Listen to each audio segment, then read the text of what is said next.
వాక్కాయలు June నెల నుంచి July August ఈ 3 నెలలకి వాక్కాయలకి మంచి సీజన్. పల్లెటూరులో ఎక్కువగా సంతలో గుట్టలైన పోసి ఈ వాక్కాయలు అమ్ముతూ ఉంటారు. చాలా పుల్లగా ఉంటాయి వాక్కాయలు. కొంతమంది ఆడవాళ్ళు ఒక తట్టలో వేసుకొచ్చి ఇంటింటికి వీధులు అమ్మటం తిరుగుతూ వాక్కాయలు అమ్ముతూ ఉంటారు. దీని కొలతకి ఒక డబ్బా ఉంటుంది, సోలా. ఆ డబ్బా 20 రూపాయలు 30 రూపాయలు అలా అమ్ముతూ ఉంటారు. ఈ వాక్కాయలు కలర్స్లో 2 రకాలు ఉంటాయి. ఆకుపచ్చ వాక్కాయలు, ఇప్పుడు చూసిన పింక్ కలర్ వాక్కాయలు.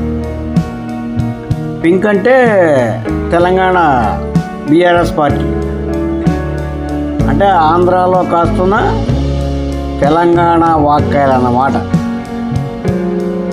ఈ వాక్కాయలతో సహజంగా అందరూ పప్పులోకి వాడతారు. పప్పులోకి చాలా బాగుంటాయి, పుల్లగా ఉంటాయి కాబట్టి. అలాగే పచ్చడి, కొబ్బరి కాంబినేషన్తో వాక్కాయ పచ్చడి చాలా బాగుంటుంది. కొబ్బరి వాక్కాయ పచ్చడి చాలా స్పెషల్. ఈ వాక్కాయ చెట్టు సుమారు 10 సంవత్సరాల వయసు ఉంది. ప్రతి సంవత్సరం 5 నుంచి 10 కేజీల వరకు వాక్కాయలు కాస్తూ ఉంటాయి. ప్రతి సంవత్సరం జూన్ నెలలో పూత మొదలవుతుంది, జూలై ఆగస్టు కూడా కాస్తాయి. ఈ వాక్కాయలు బాగా ముదిరిపోతే ఇలాగ మెరూన్ కలర్లోకి చెర్రీ పళ్ళు కింద మారతాయి. మన స్వీట్ మిఠాయి గిల్లీలో పైన చెర్రీ పళ్ళు ఎడుతుంటారు కదా, అవన్నమాట. బాగా పండిపోవాలి, చెట్నే పండాలి. ఇంకా ఈ వాక్కాయలు చాలామంది ఊరగాయ కింద కూడా పెట్టుకుంటూ ఉంటారు.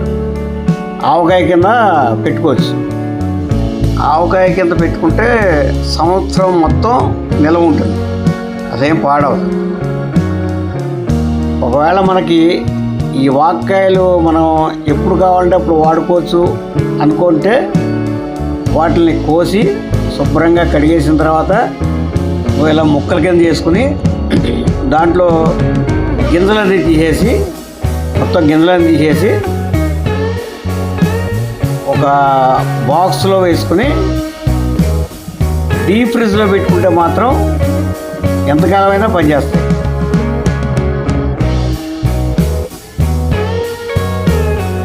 గింజలు మొత్తం తీసేయాలి. ఒక బౌల్లో వేసుకుని డీప్ ఫ్రిడ్జ్లో పెట్టాలి. అవి గడ్డగట్టేస్తాయి. ఇంచుమించు 4-5 నెలలు కాదు, ఎంతకాలం అయినా సరే చాలా ఫ్రెష్గా ఉంటాయి. ఇది వాక్కాయల సీజన్ అన్నమాట. వాక్కాయలు